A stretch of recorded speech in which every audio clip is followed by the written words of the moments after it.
All right, tonight on Fandom United, we're still stuck inside. So are you. So let's talk about something to watch because we've watched everything else. Let's get into it.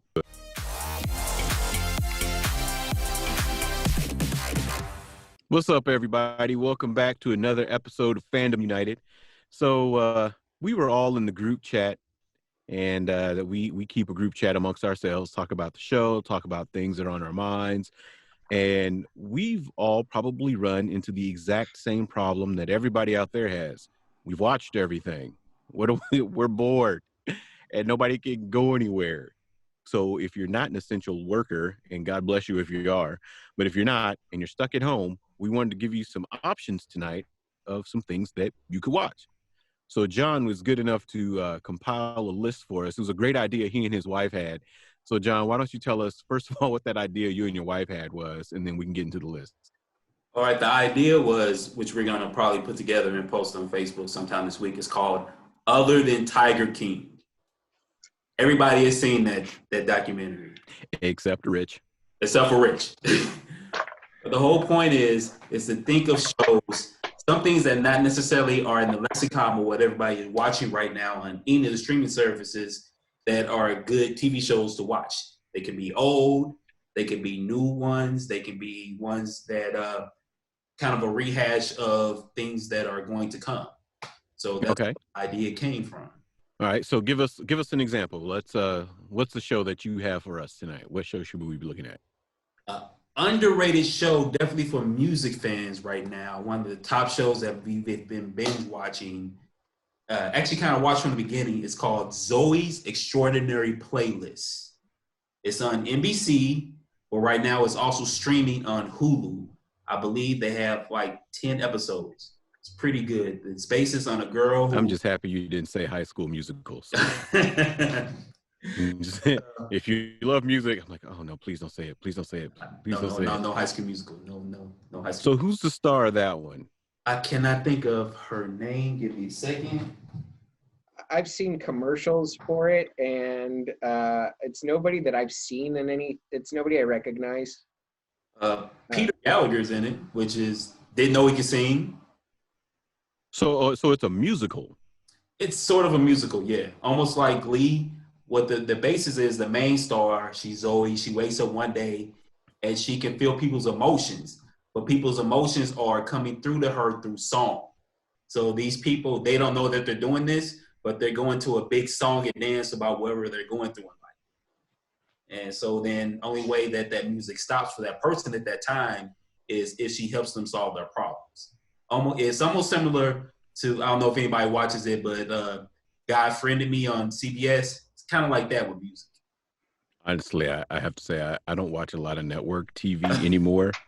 I never thought I'd break the habit, so to speak, but I don't. Same. I do watch Brooklyn Nine-Nine. That's probably I want to get into Brooklyn Nine-Nine because I hear it's probably one of the funniest shows to be on TV right now. And I want to get into it. I just don't have the time to add it. Like I'm getting behind on my anime right now. So I need to get caught up on that just with working and then trying to record stuff. And I don't know, I need more hours in my day or less work. I need less work in my life. That's what I need. That's what I really need. I need less work, more lottery tickets or something. All right. So what's the next show you got on the list for us? HBO right now on HBO Go, as well as on Hulu, they've unlocked certain things. If you like Tiger King, other than Tiger King, you need to watch McMillions. It's pretty much the story of the monopoly fraud at McDonald's. Those game pieces. Oh man, it's hilarious. Oh, wait. Freaking good. Here we go. Good. Go ahead, Rich, because I know you love that story. Oh, wait, no. Good. No. That's not about Ray Kroc. That's about the Monopoly game. Yeah, yes. Yeah. Okay. Yeah, that's not my deal. Yeah, no, the one that you were telling me about was I'm pointing at my screen like you can see me pointing, Mitch. What was the one? It was what was the one that you told me about, Rich, about Ray Kroc? The Founder. The Founder. Is that with Mike Oh, the Keaton? found. Yeah. Michael Keaton. Good Good movie. movie. Real good Good movie. It's funny, a lot of these movies that we talk about in shows aren't like necessarily genre shows. I mean, there's some great genre shows out there, but we've probably watched them all, right? Because we're more of a sci-fi fantasy kind of group, so we've already watched Orphan Black, and I know if Jelly was able to join us tonight, that was going to be one of her suggestions. Orphan Black is amazing, and the young woman that stars in it is great. All the different characters that she's able to bring out, it is a fantastic show. But I watched The Expanse. I don't know. I think about watching it again. Which one? The Expanse Yes. on Amazon Prime. The Expanse. Yeah. Oh, The Expanse is The Expanse is so good. The Expanse is almost as good as the books. Almost. I thoroughly enjoy that show. I don't read, so I wouldn't know. It doesn't have pictures in it. You should try it. You should try it. You should. There's a picture on the front of the book. You can just flip it there and keep looking at that. Yeah, you should try that. It's good for you. I have one that I want to throw out. Westworld. Westworld is HBO. Yeah. It's one of those you have to watch more than once to actually follow what's going on. But it's really well done, in my opinion. Let's agree to disagree. No, I've tried 3 times. Have not been able to get into it. I usually peter out around the second season, right before they go to Shogun World, or right then, and I just get so bogged down into it. And I am not hearing good things about this. Was this the 3rd season? Yeah. Right now, the final season? I am not hearing good things about it. I'm still going to try to finish it, but I'm just not getting a good feeling. I had somebody in the shop today that was trying to sell me really hard on Westworld. Said, man, you really need to get in it. And he knows the part where I'm out is West. I've never liked Westerns. And the closest I've ever come to really liking a Western was Firefly. And it was at this guy's recommendation that I watched Firefly. And I mean, it took him almost a year to get me to break down and watch it. I'm like, okay, I'll watch it. And I was like hooked. And he's like, man, Westworld, you're going to love it every bit as much as Firefly. I'm like, no, you won't. That's still not true. feeling it. Not true. But he's just saying that to get you to watch it. Now, the Western milieu or whatever of the world is very temporary. And you see it in the beginning, but they quickly show you that, no, this is a science fiction futuristic world. And this Western setting we have is just a piece of this world. And I think they've completely done away with it in the 3rd season. Yeah. They're outside in the everyday world now. It's more of a, I would call it futuristic dystopia kind of feel now. Kind of like, what's the movie? Harrison Ford. Blade Runner. Yep. It has that kind of vibe to it. There's a lot cleaner than Blade Runner. Yeah, but they try and do that noir feel to it. Yeah, and I love shows like that, but because I'm living every day in a noir, dystopian, science fiction kind of every day I step out my door, I don't know. I kind of wanted something uplifting a little bit. Just a little. And that's so out of character for me. But I'm living in a dystopia right now, so I want something fun every now and again. I hear In the Loop is really good. The new Amazon Prime show. That was something I tried to bite into, and it's too positive for you, huh? It was too slow for me. But Westworld, is it? At least Westworld had Westworld has action in it. In the Loop, I tried the first episode and I watched 2 kids run around looking for the girl's mom for like 45 minutes. I was like, all right, I'm out. Okay. They did hint at the sci-fi elements of it, but it just wasn't enough to grab me. to keep me in it. All right. So All right, yeah, John, the what else one you that got? Oh, wait, I'm sorry. Go ahead, Rich. Sorry. I was gonna say, speaking of fun, the one that I watched this week that I really thought was fun. I don't know why I didn't watch it sooner, but Six Underground. Oh my god, I love that movie. It was such a fun ride. Yes. Ryan Reynolds and Netflix. Yes, that was a fun one. it had that funness that like Italian Job and Ocean's 11 had, but it wasn't like something that took itself so serious that I don't know. It was a fun ride. I watched it a couple times in a 24-hour period just because I'm like, Yeah, but I now, want something that's going to make me laugh. and that's a good one. But you can also tell that Ryan Reynolds is at the point of his career. He's kind of like Vince Vaughn was before he kind of fell off. Ryan Reynolds is now at the point where he just plays himself in every movie, just like Matthew McConaughey. You know what? Some people it works for, and some people it doesn't. Though. The Hitman's Bodyguard. Will Smith. Yeah, he can pull it off. But Sam he's Jackson. the same guy between Deadpool, Hitman's Bodyguard. It works for some people, and some people can't do it. I got a theory going on that. I'm gonna have to do a little bit of research. All right, you can same dude. You can do the same thing in every movie. I'm okay with it though, because as long as it's entertaining, keep doing it.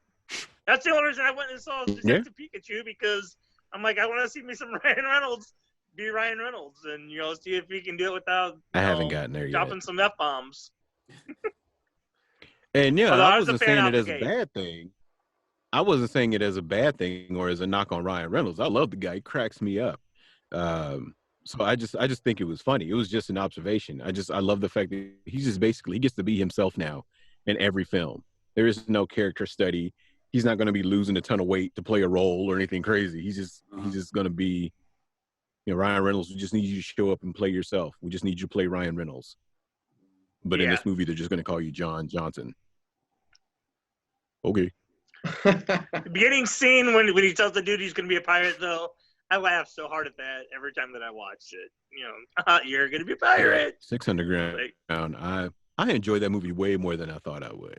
Yeah, me too. I do too. I mean, I love a good heist movie. That movie, the only reason I watched it was because of Ryan Reynolds. Me too. The only reason I watched it is because it was a heist movie with Ryan Reynolds. I was like, ooh, okay, I'm in. Right. So yeah, I'm like, you know what? I actually might watch that again tomorrow. Yeah, that's not a bad. Yeah, that's not a bad suggestion. Actually, might watch that again tomorrow. It's been a few months since I've seen it. That's not a bad one. All right, John, what else you got on your list? I'm going back to Hulu again. It's also something that's on BBC America, Killing Eve with Sandra Oh. I've heard about that. Oh, I've heard that's a really good show. If you like spy thrillers and a little bit of comedy in them, Killing Eve season 1 and season 2 is freaking good. It's really good. I have to give it a shot. I've never been a big Sandra Oh fan. Same. I don't know what it is. It's just some people you just don't vibe with. I just don't vibe with her like that. And I see the trailer for the show and I'm like, But give it a try. There's some really good characters in that show. Really good characters in the show. There's so many twists and turns, and just when you think it's one thing, it's another. And I will say this for BBC television or British television in general. It's always fun to watch a show on the BBC or BBC America, especially their serial shows, because you never know who's going to die.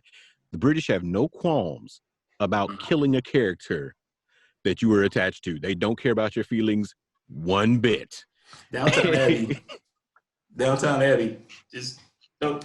Oh, you didn't go Downton Abbey. Oh, is it built like most British serials though? Like 4 episodes and each one's 2 hours? And No, it's about 40-minute episodes. I think the season is 8. Each season 1 and season 2 is 8 episodes long. So it's built more like an American TV show than British. Yeah.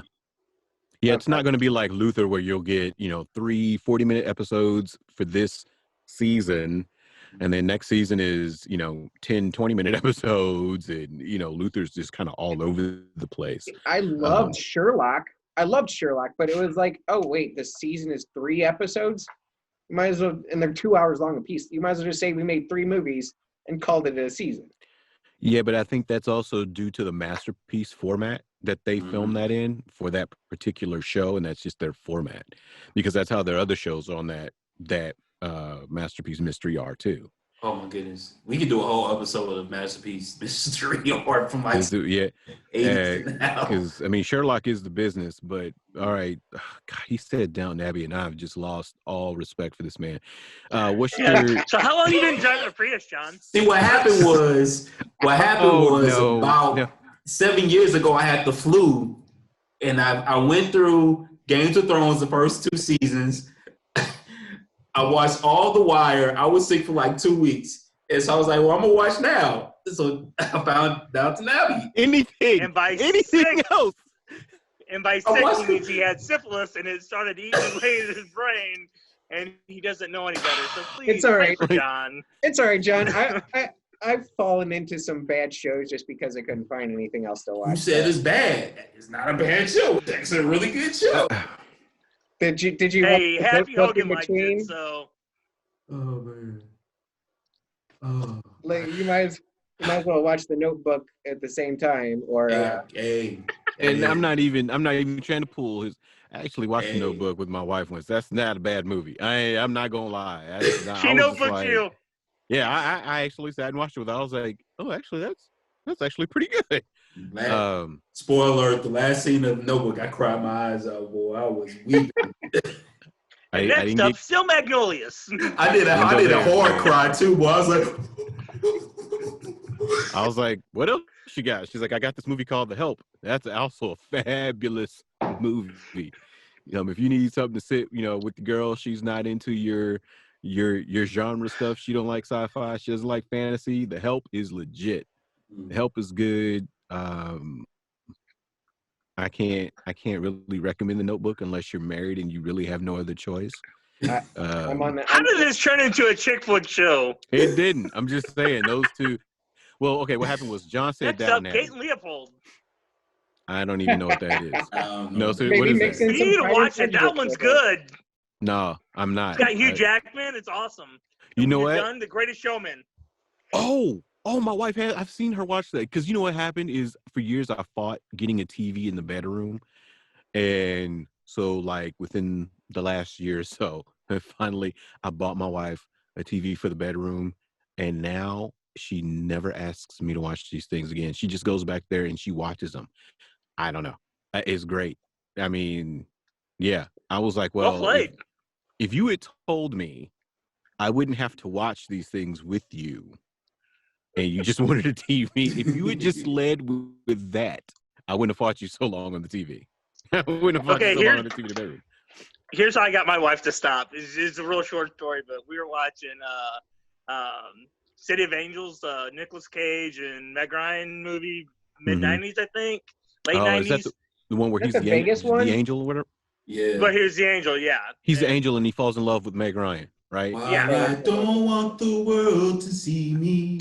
I don't know whatever it is he's doing. Yeah, I don't know what that is. But there's the scene like after they hook up, like up at the cabin, and she gets up early and she's riding into town on a bicycle, and like we're seeing this in the movie theater, and she like throws her hands up, carefree. She's in love with the world. Everything's great. I love the way I think this is going. Please tell me she gets hit by a truck. I turned to my wife in the movie theater, and I'm like, and then suddenly, out of nowhere, a semi comes and mulls her over. Next shot, semi tires, and I'm like, oh, how do you guess that? And she's not asked me to watch another chick flick since. She's like, you run everything. I'm like, that's awesome. Worked out really, really well. All right. I think that's funny. I've never seen the movie. I knew what it was about, but I had never seen that one. All right, John, you have another show for us? I have 2 more, and they kind of go a little bit hand in hand, more of the sci-fi comic book genre. The first one on Netflix. Please say Avatar: The Last Airbender. But if you haven't, Umbrella Academy. Season 2 is about to come out. Yes. I'm totally down with that. Yeah, Yes. So if you haven't been caught up, like my wife, she didn't watch season 1, so we're gonna start watching season 1, or she can watch that without me, and so we can get season 2 whenever they release it, because apparently it's been done since they wrapped up shooting in November of 2019. Have they announced a date for that yet? They haven't. They said sometime soon. They were thinking it would have been the 1st of April, but I don't know. This is the perfect time for them to release it. Yeah. Captive audience. Yeah. Yeah. And the last one I have, we talked about this a little bit before we started shooting. Perfect time on Disney Plus, Star Wars Clone Wars. Yeah, I think I'm pretty sure most people who watch us, most of our subs will be Clone Wars fans, very likely, and watch that show already. If you haven't, go ahead and get started.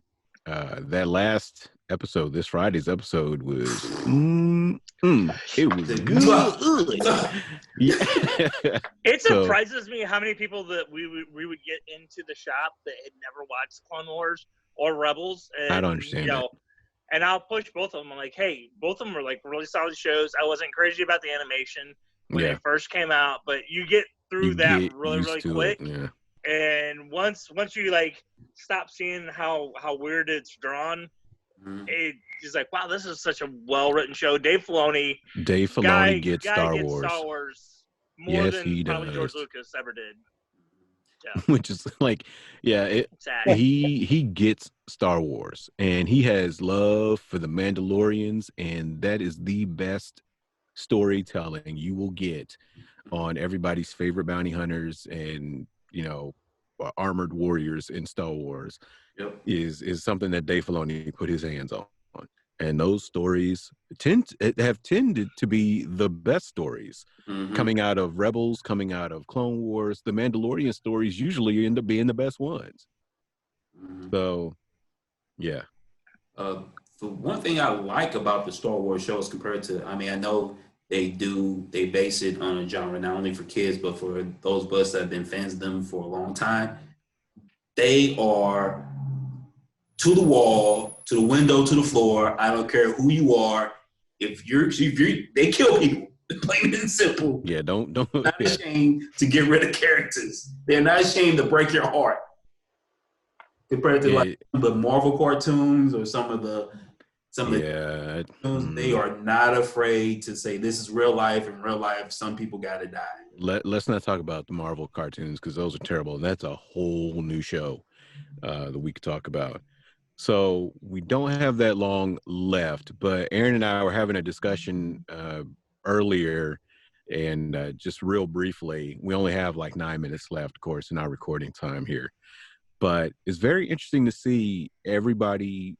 Well, not really interesting. You could kind of see it happening, but to see Roku's valuation go up, to see Netflix's valuation go through the roof, and now, like, Netflix doesn't really talk about their financials and like how much money they have and how much shows make, but you keep seeing Netflix pump out all these movies and all these shows and with like some of the best effects, and you just say, well, it's their Netflix money. And what was it? Netflix is now more valuable than their stock is worth more than Disney now. That's insane. And Disney is hemorrhaging money right now. Yeah. I saw something the other day that said they're losing $7 million a day for each day that all of their they're not going to get close to wiping out the profit. Closed, and that they can't like produce, do production. Like they're losing $7 million a day, which is just crazy. You think about that. What the last Avengers movie made billions, right? So they're cool there. They got the money in the bank. They're hanging on like Hulu is their lifeline right now. And pull that money out. That's no big deal. But there's still a lot of money. No new revenue streams right now. That's right. They're saying billions of dollars of cash, but no new revenue streams. I've always thought like we've had this discussion before. I don't think we've ever had on the show, but like streaming is the future. We've said that, but like this here has kind of put a couple nails in the coffin for traditional media, and kind of hyped up streaming. because everyone is getting in on Hulu, Netflix, Amazon Prime. And I read the other day that AMC is going to go bankrupt. AMC is the biggest movie theater company in the world, and if they're going bankrupt, I don't see the small ones making it much longer either. I actually think the small ones will be okay. The small, because what I read about AMC is it's because of the bonds that they have taken in their debt load. And so they were operating close to the red line anyway. And so losing this revenue, they weren't able to stay that, far ahead of their debtors.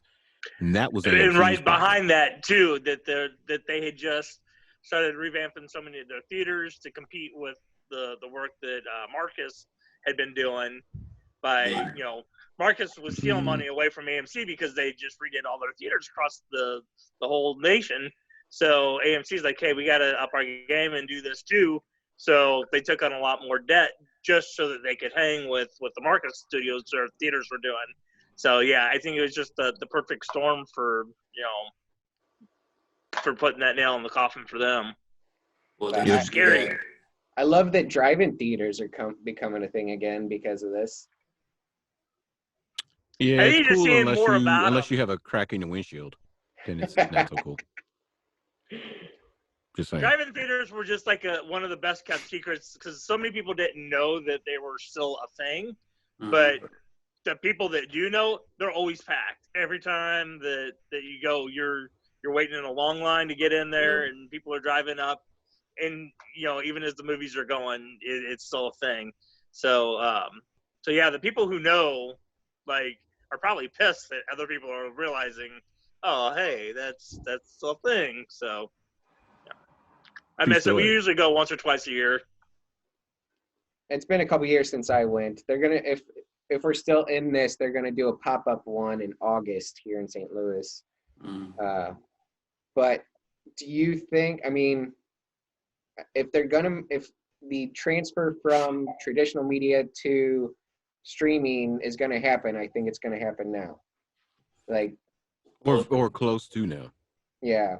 Well, all these streaming services are still sitting on the fact that they haven't even, Hulu does, but they haven't even added any type of advertisement into those. They don't need